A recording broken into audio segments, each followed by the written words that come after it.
Oh, hello again. Yes. First day of term. Need to see what I'm doing. Hang on a second. Yes. Indoctrinating students. And then we've got Transgender 101. And the afternoon is critical race theory. Obviously. Looks like a full day for me. Yeah.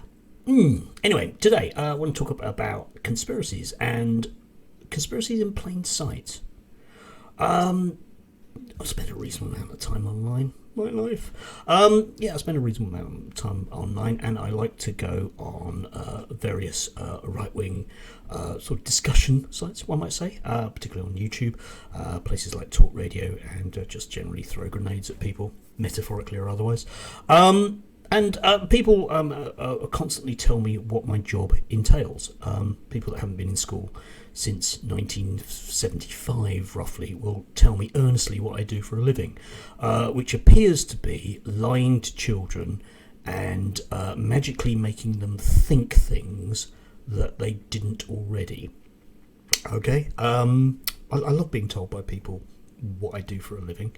My standard joke is that people, you get to go home at 3:30. I say, yeah, I do. It really hacks my boss off because I'm employed till 4. Anyway, no, today actually in all honesty, I will be teaching sociology to a couple of students. I do one-to-one teaching with young people on the autistic spectrum being thrown out of school. And I don't think I'm going to change their minds on anything, oddly. No, but I'm often told that I am the responsible, almost entirely responsible for the decline of Western civilization. Yeah, which is a bit odd that myself, just on my own, powerless as I am in society, being merely a drone worker, can do all these things.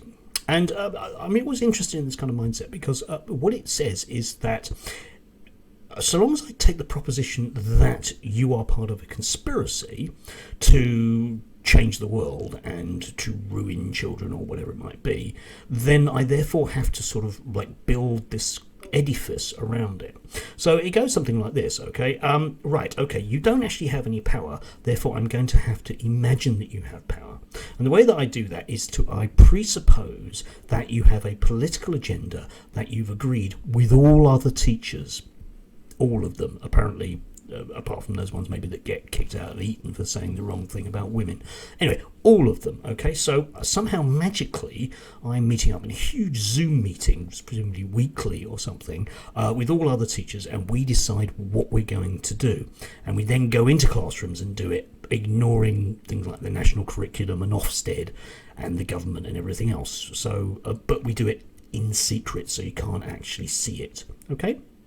And you have to say to yourself, well, how on earth would all this stuff come about? And the answer is, well, the money has to come from somewhere, doesn't it? So it's the inevitable secret cabal of people. Ooh, dangerous secret cabal of people. I wonder who they are. We know who they are because it comes down to the usual sort of suspects, doesn't it? It doesn't really matter who you say it is, but it's going to be the same sort of blood libel-ish style things that are going on. And of course, the standard bogeyman is George Soros.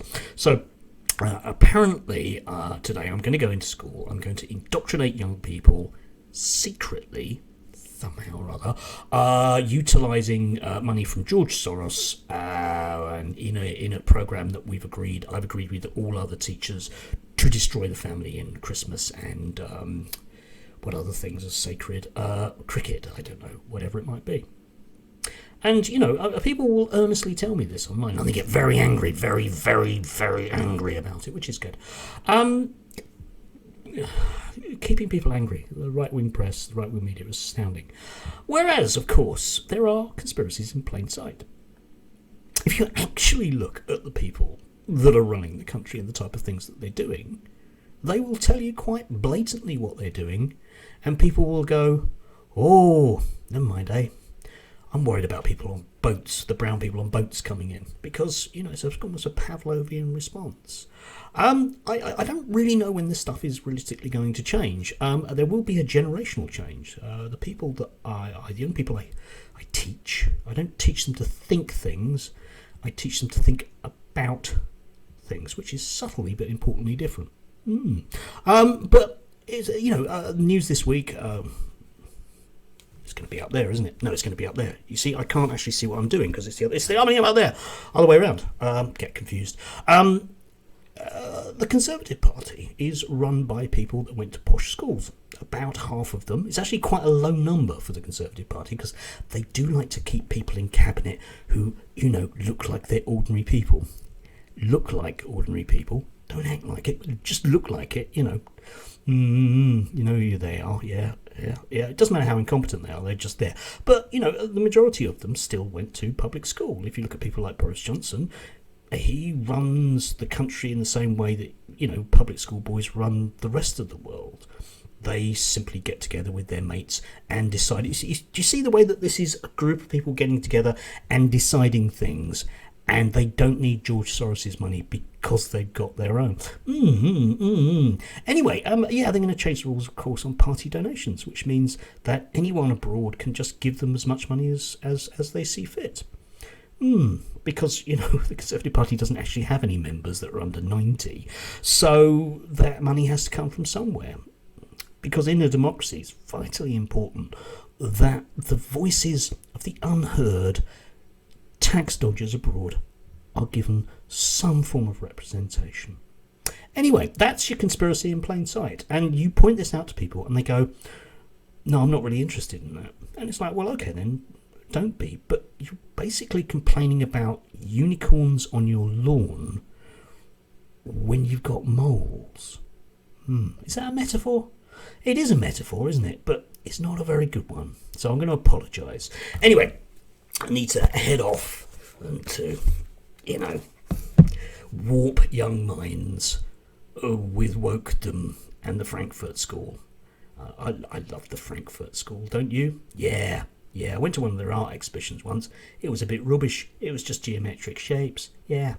Anyway, have a good day. I'm going to try and have a good day myself.